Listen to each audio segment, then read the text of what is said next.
साथियों, आप सभी को मेरा सादर प्रणाम। आशा करते हैं कि आप कुशल मंगल होंगे अपने परिवार के साथ। और साथियों, एक अपना यूट्यूब चैनल के माध्यम से मेरे यूट्यूब चैनल पे सबसे पहले आप सभी दर्शकों को मेरा सादर प्रणाम।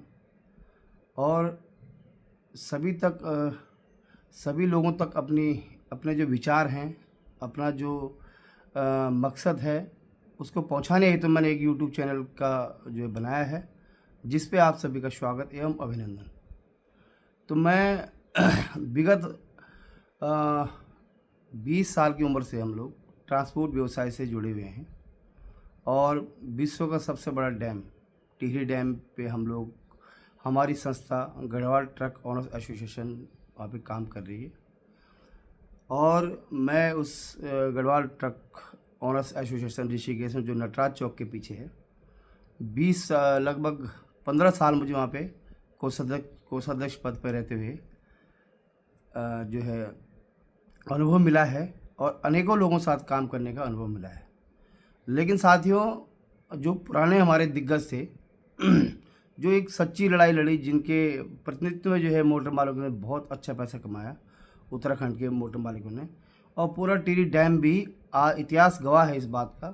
टिहरी डैम भी जो है उत्तराखंड के मोटर मालिकों ने ही, यहाँ के टिहरी के मोटर मालिकों ने, ऋषिकेश के मोटर मालिकों ने ही पूरा डैम बनाया। चाहे वो एक्सकेवेशन से लेकर हो, चाहे वो सीमेंट ड्राम्स के लेकर हो, कुछ भी ट्रांसपोर्टेशन हो, तो ये विश्व का सबसे बड़ा डैम जो बना है टिहरी डैम, ये हमारे गढ़वाल ट्रक ओनर्स एसोसिएशन के ही मोटर मालिकों के द्वारा बनाया गया है। अच्छा पैसा मोटर मालिक द्वारा कमाया गया। लेकिन साथियों, कुछ लोग जो है इस बीच यूनियन में ऐसा है जिन्होंने केवल एक यूनियन को एक व्यावसायिक रूप में जो है दे दिया। उन्होंने केवल अपने काम धंधे जो है देखे। यूनियन की जो यूनियन के पास पैसा था वो भी जो है धीरे धीरे कम होने लगा। जब उन लोगों का बड़े लोगों का मार्गदर्शन, जैसे अपने जगमोहन सकलानी जी हैं, तो उनका मार्गदर्शन जब थोड़ा धीरे धीरे यूनियन की तरफ कम होने लगा, तो कुछ ऐसे लोगों की एंट्री हुई जो कई बार जो है यूनियन उसकी जद में भी आई। तो हमें भी काम करते करते हमने भी संघर्ष किया, उन लोगों के खिलाफ भी हमने विरोध किया कि भाई ऐसा आप गलत कर रहे हो। एक हक हकूक़ की लड़ाई और एक गरीब लोगों का पैसा जो है यहाँ पे जो है उसका मिसयूज किया जा रहा है। तो साथियों, धीरे धीरे जब वो लोग निष्क्रिय पड़ गए, कोई शासन प्रशासन में उनकी पकड़ नहीं, कुछ कभी उन्होंने जानकारी नहीं ली, भाई यहाँ पे धीरे धीरे करके बाहर की गाड़ियों का आवागमन होने लग गया, तो उनके द्वारा कोई विरोध नहीं किया। तो हमने भी एक संगठन खड़ा किया, Garhwal truck tipper owners association की ओर से। तो Garhwal truck tipper owners association की ओर से हमने कोई टेंडर डालने के लिए नहीं किया कि भाई हम एक यूनियन और खड़ी करेंगे और यूनियन के अकॉर्डिंग हम कोई टेंडर लेंगे, यूनियन के लोगों को तोड़ेंगे या कोई ऐसा असामयिक काम करेंगे जिससे यूनियन की जो है हमारी गढ़वाल यूनियन, जो हमारी मेन वहाँ पर जड़ है, उसको कोई नुकसान पहुँचे। हमने उस यूनियन के बैनर तले जब यहाँ पे रेलवे प्रोजेक्ट आया, तो लोगों को जागरूक किया कि भाई आप लोग यहाँ पे जागरूक हो जाइए। आपको यहाँ पे प्रोजेक्ट आया, हाईवे का प्रोजेक्ट आया है और आपको यहाँ पे स्थानीय लोगों को अधिकार है, इसमें काम मिलेगा। तो कुछ लोगों ने सुनी। ये असंगठित संगठन है, तो लोग अपनी अपनी बातें करते हैं, तो इसमें हमारा दुर्भाग्य हमारा यही रहा। तो जैसे ही यहाँ पे हाईवे का प्रोजेक्ट आया, सबसे पहले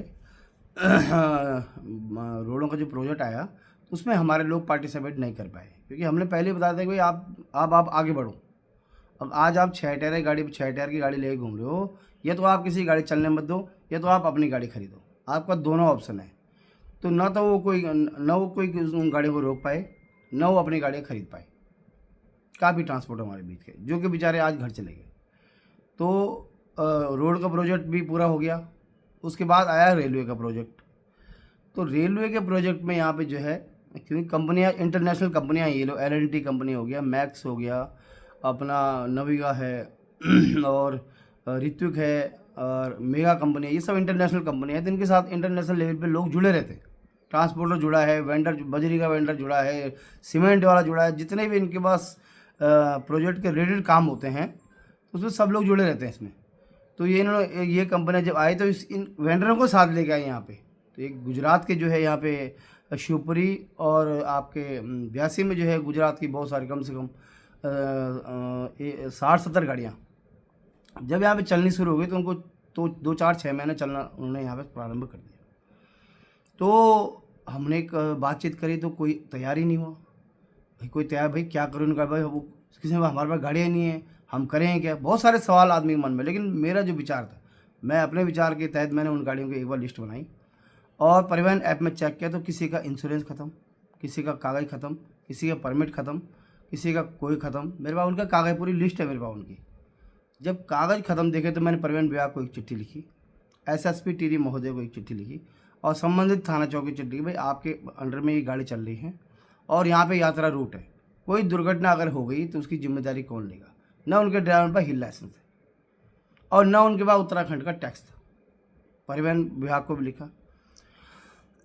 परिवहन विभाग भी जो है बार बार 2-3 बार लिखने के, फिर रेलवे आरबीएनएल को भी लिखा कि भाई आप ऐसी वेंडरों को ला के यहाँ पे ऐसी गाड़ी चला रहे हैं जिनके पास कागज़ ही नहीं है। हमारा उन गाड़ी वालों के कोई विरोध नहीं है, क्योंकि भारतवर्ष के अंदर जब आदमी को परमिट मिल जाएगा तो कोई उसे रोक नहीं सकता, नियमानुसार न कोई उसका विरोध कर सकता है।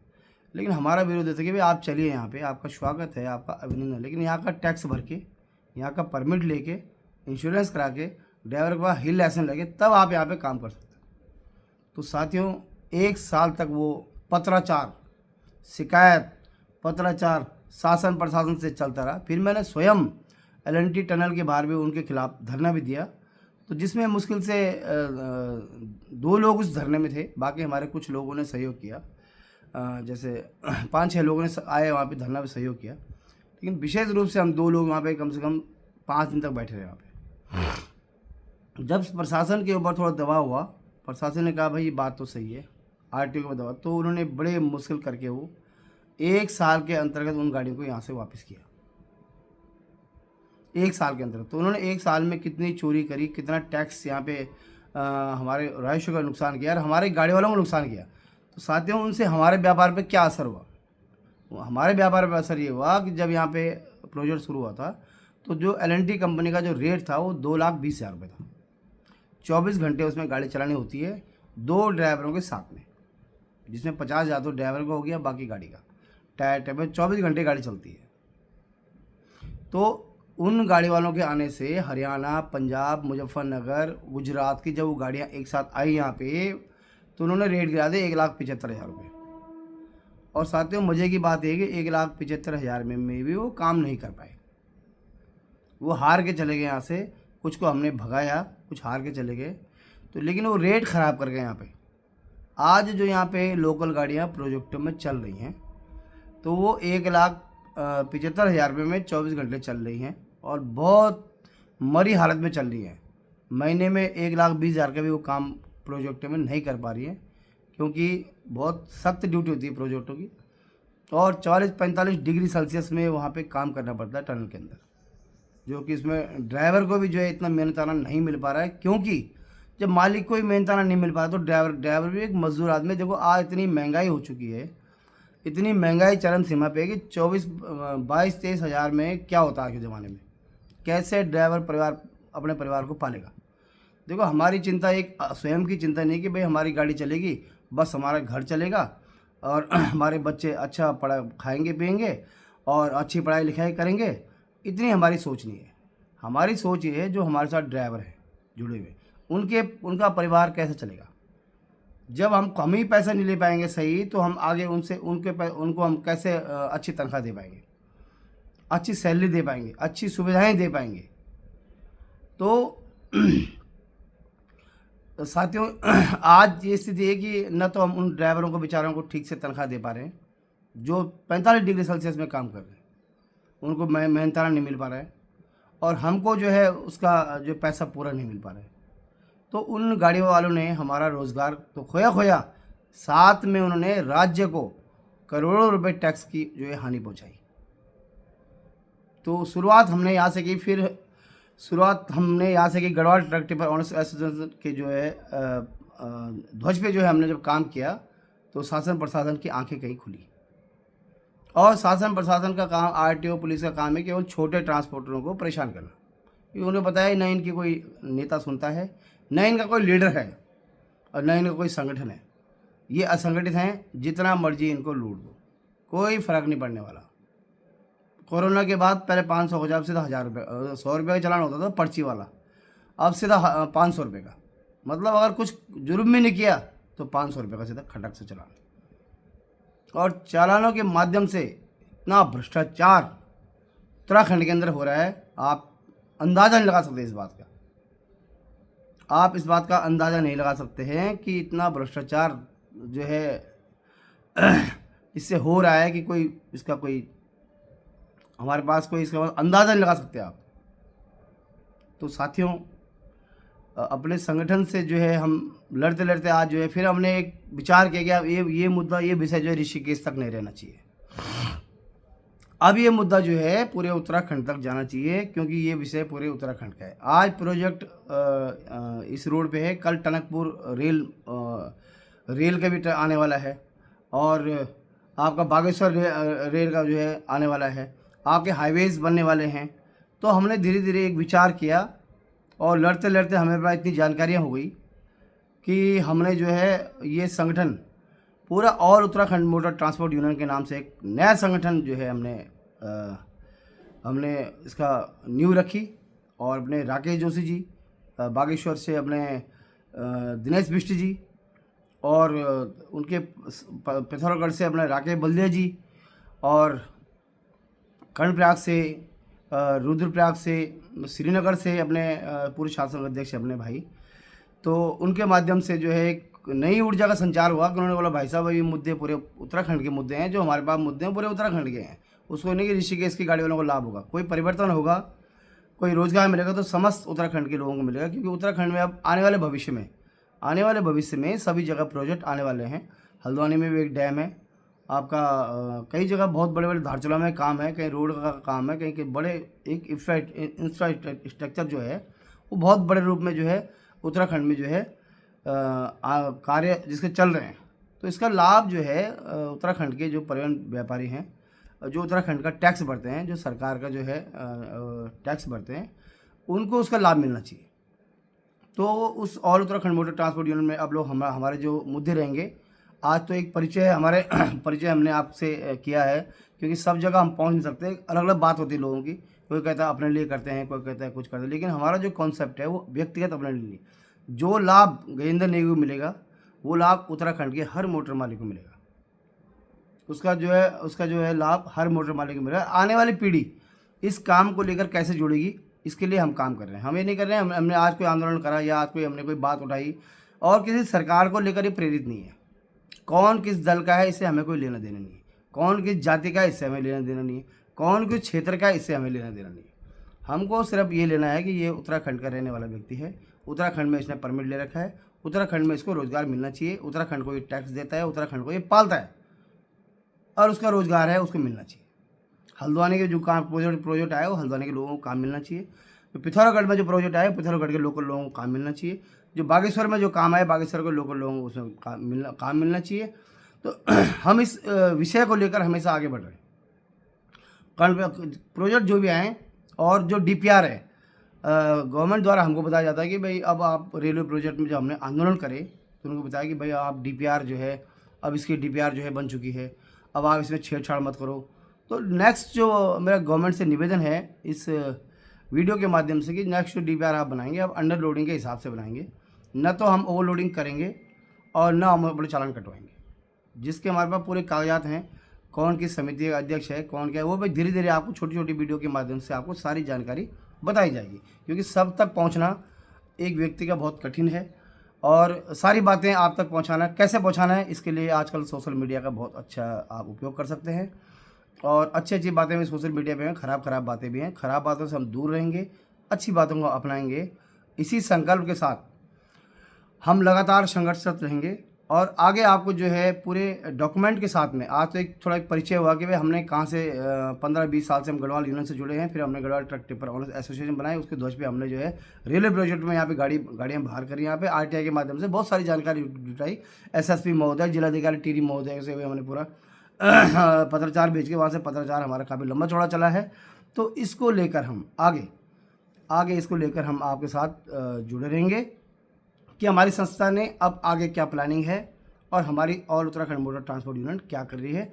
और कितने लोग उससे जुड़ना चाहते हैं, कैसे जुड़ेंगे, ये विधिवत रूप से आपको पूरा इसका डिटेल बताया जाएगा। तो साथियों, आज के लिए इतना काफ़ी है। आप अगर हमारी बात सुनेंगे तो निश्चित तौर पर आप परिवहन कारोबारी उत्तराखंड का जो है आगे बढ़ेगा। और हमारे परिवहन कारोबार में ये नहीं कि हम डंपर वाले हैं, आप ट्रक वाले हैं, आप टैक्सी वाले हैं, आप मैक्सी वाले हैं, आप इंडिका वाले हैं, आप रुद्रप्रयाग के हैं, आप कुमाऊं के हैं, आप चमोली के हैं, आप बागेश्वर के हैं, आप यहाँ के हैं, हमारा इससे कोई लेन देन नहीं है। आप उत्तराखंड के हैं, हम इतना जानते हैं। आप उत्तराखंड में टैक्स भर रहे हैं, आपका हक हकूक जहाँ पे मारा जाएगा और उत्तराखंड मोटर ट्रांसपोर्ट आपके साथ खड़ा रहेगा। चाहे वो इनोवा वाला हो, टैक्सी मैक्सी वाला हो, बस वाला हो, जो भी मुद्दे हैं हम आपके साथ खड़े रहेंगे और पूरे तन मन धन से सरकार के बीच में हम आपकी बात रखेंगे। हमें सरकारों के हाथ में बिकना नहीं है, कोई हमारे कंधे में हाथ रख दे हमने वहीं नहीं झुकना है। हमने एक बिल्कुल ईमानदारी से अपनी लड़ाई लड़नी है और अपने हक, इस रोज़गार में उत्तराखंड के युवा जो आज नशे की गिरफ्त में हैं, बहुत युवा नशे की गिरफ्त में हैं, बहुत युवा ये वाला काम भी कर रहे हैं, गाड़ी घोड़ी वाला, तो ये लोग कैसे आगे इनका मार्ग प्रशस्त हो, इनको एक लीडरशिप कैसे मिले और इनका हक जो जिस चीज़ों पे इनका हक है वो इनको कैसे मिले। तो लगातार हम इन चीज़ों के लिए जो है संघर्षरत रहेंगे और ऑल उत्तराखंड मोटर ट्रांसपोर्ट हर चीज़, हर विषय को लेकर आपके सामने आएगा। धीरे धीरे मैं छोटी छोटी वीडियो के माध्यम से आप लोगों को सारी चीज़ें अवगत कराऊंगा कि हमारा हक कहाँ पे मारा जा रहा है, हमारे साथ बेईमानी कहाँ पे की जा रही है, जो हमारे अधिकारी कर्मचारी यहाँ बैठे हुए हैं वो नीति कैसे बना रहे हैं, वो हमारे हक में बना रहे हैं या बाहर से आने वाली गाड़ी वालों के हक में बना रहे हैं, उनका क्या एम है, क्या मकसद है, क्या विज़न है, ये सारी चीज़ें आपको आरटीआई से निकली हुई सूचनाओं के अंतर्गत बताया जाएगा। जो भी पत्राचार हमने सरकार को किए हैं वो भी आपके सामने रखे जाएंगे, जो भी पत्रकार हमने पुलिस को किए वो भी आपको रखे जाएंगे और पुलिस किस तरीके से हमारा उत्पीड़न करे ये भी आपको बताया जाएगा। तो सारी चीज़ों का जो सार है, पूरे उत्तराखंड के अंदर हमारे परिवहन व्यवसाय कैसे जीवित रहेंगे, कैसे वो आगे रोजगार कर पाएंगे, क्या उनके लिए नीति होगी और कैसे सरकार टैक्स बढ़ा रही है चुपचाप से। 24 के बाद आज तीसरी बार टैक्स बढ़ चुका है, उसके लिए भी आपको जो है आपके साथ समक्ष जो है सरकार आपके समझ बात रखी जाएगी। पूरे उत्तराखंड में जो है ये बात हम लोग परिवहन व्यवसाय की हम लड़ाई लड़ेंगे। अब ये हमने बिल्कुल पिछले 10-15 साल से हमने बहुत सारी जानकारी हमारे पास हो चुकी हैं जो कि हम अब हमें साझा करने का वक्त आ गया आपके साथ। तो मैं सभी उत्तराखंड के परिवहन व्यवसायों को सादर प्रणाम करता हूं और आशा करता हूं कि आप एक कॉन्सेप्ट पे अपने अपने स्तर पे, अपने अपने नगर स्तर पे, अपने अपने ज़िलों में, अपने अपने गांव में एक जागरूकता फैलाएं कि भाई आइए आपका हक है, परिवहन कारोबार में ये परमिट आपको मिलना चाहिए, ये रोज़गार आपको मिलना चाहिए, ऐसा आपका उत्पीड़न नहीं होना चाहिए। और शराब कबाब से जो शराब पी के गाड़ी चलाते हैं उनको भी थोड़ा आपने जागरूक करना है, क्योंकि आपके हाथों में हज़ारों लोगों की जान है। बस का ड्राइवर, एक सुना भी जीएमओ का ड्राइवर शराब पी के गाड़ी चला रहा था, तो ऐसे लोगों को थोड़ा जागरूक करना है। हमारे लोग हैं वो, उनको बोलना भाई आप ड्यूटी टाइम पे शराब मत पिए, क्योंकि आपके हाथ में बहुत सारे लोगों की जान है। तो जान है तो जान है, सब लोगों का हमें नागरिक, एक आम नागरिक कर्तव्य होने के नाते भी हम इस चीज़ का हमें ध्यान रखना है कि शराब पी के बिल्कुल हम विरोध करेंगे। इस पूरे उत्तराखंड के अंदर शराब पी के सख्त कानून बनवाएंगे हम सरकार से कि 3 महीने की सजा भी हो जो शराब पी गाड़ी चलाते, क्योंकि अधिकतर दुर्घटनाएं कितने परिवार लोगों के खत्म हो गए, कितने परिवार के, एक ही परिवार के लोग गाड़ी में बैठे रहते हैं, जब दुर्घटना होती है सुनने में आता है यार एक ही परिवार के 5 लोग खत्म हो गए। कितना दुख होता है बताओ, कितनी पीड़ा होती है मन को यार, एक ही परिवार के एक साथ 5 लोग खोना, ये इस परिवार के लिए एक पहाड़ टूटने जैसा समान है। तो इस पर भी हमें थोड़ा विचार करना है, इस पर भी हमें ध्यान देना है। तो साथियों, आज के लिए इतना काफ़ी है। छोटी छोटी वीडियो बड़ी बड़ी लोग देखते हैं, आजकल वीडियो बहुत चल रही है, बातें बहुत हो रही हैं, लेकिन अब लोग बिजी रहते हैं 24 घंटे सुनने में, तो ये हमारी वीडियो कौन सुनेगा, इसलिए छोटी चीज़ें 18, 19, 20 मिनट की जो है वीडियो मैंने आपके सामने रखी है। और अभी एक परिचय बैठे, मैं Gajendra Singh Negi, all Uttarakhand motor transport union का अध्यक्ष हूँ और ऋषिकेश मेरा निवास है और पूरे उत्तराखंड में घूमता रहता हूँ। बागेश्वर इधर सब पूरा कुमाऊं भ्रमण मैं कर चुका हूँ, अभी गढ़वाल भ्रमण करना बाकी है। उत्तरकाशी से हमारे लोग काम कर रहे हैं और ऑलरेडी, और घनसाली में भी काम कर रहे हैं, ऋषिकेश में भी हमारी 4-5 यूनियन है आज जिनके अच्छे लीडर हैं हमारे लड़के। तो ये एक परिचय बैठक होगी आपकी दृष्टि से। भाई हम लोग कई दिन से जो है, आप all India all Uttarakhand motor transport में जुड़े होंगे, तो उसमें कई दिन से जो है गजेंद्र नेगी कौन है, क्या इसका मकसद है, क्या इसका बैकग्राउंड है, कितने इसके बाद गाड़ियाँ हैं, क्या ये अपने लिए तो नहीं कर रहा काम, या कोई ब्लैकमेलिंग तो नहीं कर रहा सरकार को। तो बहुत सारे मन में आते हैं। हमें सरकार, देखो मैं भी राष्ट्रीय स्वयंसेवक संघ, विश्व का सबसे बड़ा संगठन से जुड़ा हुआ व्यक्ति हूँ और मुझे सरकारों से कोई लेन देन, जो अच्छा काम करेगा, चाहे कोई भी हो, बीजेपी हो, कांग्रेस हो, यूकेडी हो, कोई भी दल हो, स्वराज मोर्चा हो, कोई भी हो, जो अच्छी बात करेगा, जो अच्छा काम करेगा, ऑल उत्तराखंड मोटर ट्रांसपोर्ट उसका खड़ी है।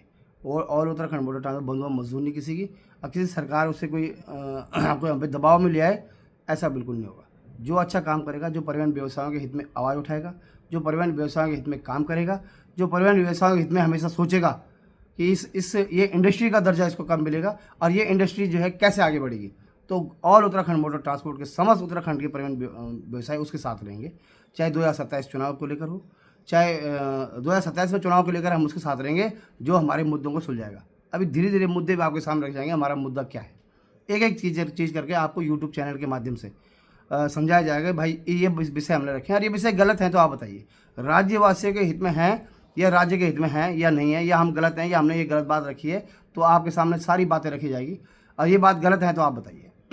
तो इन्हीं बातों के साथ मैं आज इतना ही आपसे कहना चाहता हूँ कि भाई आप लोग संगठित रहिए और बंटिए मत, पार्टी में मत बंटिए, दल में मत बंटिए, आप लोग सिर्फ अपने कारोबार में बंटिए, कारोबार में एक रहिए। मतलब ये मुद्दा हमारा है, सब लोगों के मुद्दे हमारे पास यात्रा से लेकर हैं, माल भार वाहन से लेकर हैं, बसों को लेकर हैं, आयु से लेकर है, सारी चीज़ों में हमारी संस्था जो है काम कर रही है।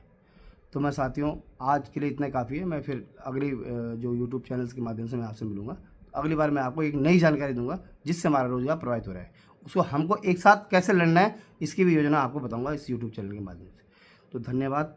जय उत्तराखंड, भारत माता की जय, सभी देवताओं की जय जिनका आशीर्वाद हम सबके ऊपर है। जय श्री राम।